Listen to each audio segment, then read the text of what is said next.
فرمایا جمعۃ المبارک کے دن جو مسجد میں سب سے پہلے آتا ہے، یہاں تک کہ مرغی کا انڈا بھی اللہ کی بارگاہ میں قربان کرنے کا بھی اجر ملتا ہے۔ اور جب خطبہ شروع ہوتا ہے تو حضور نے فرمایا پھر جو ہے فرشتے وہ دفتر اعمال کو بند کر کے پھر وہ امام کا خطبہ سننا شروع ہو جاتا ہے۔ جس کے دل میں جتنا تقویٰ ہے اللہ کے قریب اتنا وہ زیادہ ہے۔ تو اللہ نے فرمایا وَأَسِرُّوا قَوْلَكُمْ أَوِ اجْهَرُوا بِهِ إِنَّهُ عَلِيمٌ بِذَاتِ الصُّدُورِ کہ کہنے لگے آہستہ آہستہ بات کرو کہیں محمد کا رب سن نہ لے۔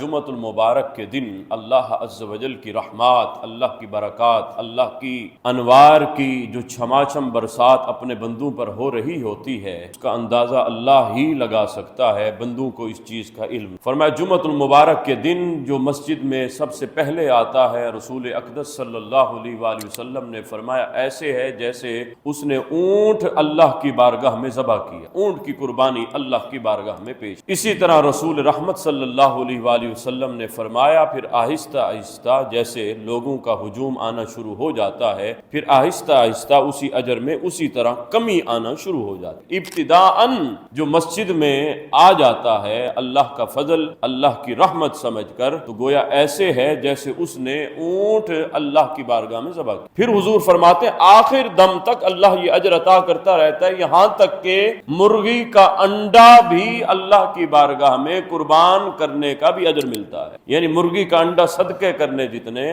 اللہ بھی اجر عطا، جو آخر میں آتا ہے۔ اور جب خطبہ شروع ہوتا ہے تو حضور نے فرمایا پھر جو ہے فرشتے وہ دفتر اعمال کو بند کر کے پھر وہ امام کا خطبہ سننا شروع ہو جاتا ہے۔ جب ہمارے آنے کا وقت ہوتا ہے، اکثریت اگر آپ دیکھیں نا، وہ خطبہ جب کھڑے ہو کر ہم پڑھ رہے ہوتے ہیں، اس وقت جو سب سے دنیا میں مصروف ترین شخصیات ہوتی ہیں، اگر دیکھنے کا دل کرے تو اس وقت آپ دیکھا کریں وہ سب سے دنیا میں مصروف ترین شخصیات اس وقت مسجد میں نازل ہو رہی ہوتی ہیں، اور اس وقت ان کی زبان پر جو ہے وہ چہمگوئی گفتگویں، وہ آپس میں چونکہ اس وقت سارے یارانے اکٹھے ہوتے ہیں تو اس وقت وہ حال چال جو ہے پوچھنا شروع کر دیتے ہیں۔ اور ادھر میرے آقا فرماتے ہیں اب جو ہے فرشتے بھی دفتر اعمال بند کر کے جو ہے وہ امام کا خطبہ سننے کے لیے بیٹھ گئے۔ تو اب حالانکہ جب چپ کرنے کا وقت تھا اس وقت حضرت انسان محو گفتگو فرمایا یہ آئے تو نیکیاں کمانے تھے لیکن الٹا گناہ کما کے جا رہے۔ اسی طرح حضور نے فرمایا گردنیں پھلانگ کر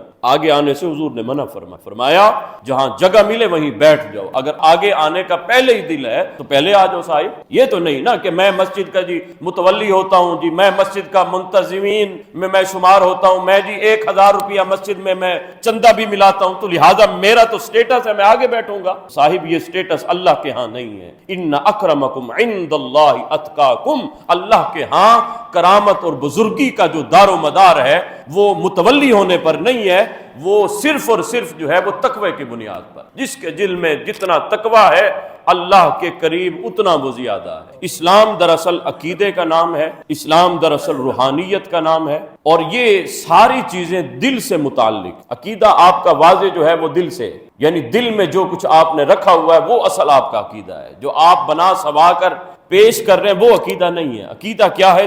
دل میں جس طرح آپ اللہ کو مانتے ہیں وہ ہے آپ کا عقیدہ۔ تو یہ روحانیت بھی جو ہے یہ بھی دل کا نام ہے، اس کا بھی تعلق دل سے۔ تو اللہ نے فرمایا وَأَسِرُّوا قَوْلَكُمْ أَوِ اجْهَرُوا بِهِ إِنَّهُ عَلِيمٌ بِذَاتِ الصُّدُورِ۔ یہ دراصل آیت نازل ہوئی تھی مشرکین کے حق، کفار کے حق۔ وہ ایک مرتبہ نا رسول رحمت صلی اللہ علیہ وسلم کے سامنے بیٹھ کر نا آپس میں باتیں کرنے لگے، اور باتیں نا وہ قریب ذرا وہ کانوں میں بیٹھ کر باتیں کرنے لگے، اور اس خیال سے کہ کہنے لگے آہستہ آہستہ بات کرو کہیں محمد کا رب سن نہ لے، اسی لیے ذرا گفتگو جو ہے وہ زیادہ بلند آواز میں نہ کرو کہیں محمد کا رب سن نہ لے۔ اللہ نے آیت نازل کر دی، فرمایا اے بدبختو، اے کم عقلو، اے کند ذہنو، اے کافرو، اے مشرکو، وَأَسِرُّوا قَوْلَكُمْ، وہ ذات تو وہ ہے وَأَسِرُّوا قَوْلَكُمْ جو تمہارے دل کی باتیں بھی جانتا ہے، جو دل کے اندر تمہاری باتیں ہو رہی ہیں، جو سرگوشیاں تم کر رہے ہو کانوں کے اندر، اللہ تو وہ بھی سننے والا ہے۔ اَوِ اجْهَرُوا بِهِ، یا جس کا تم اظہار کرتے ہو، کھلم کھلا بیان کرتے ہو،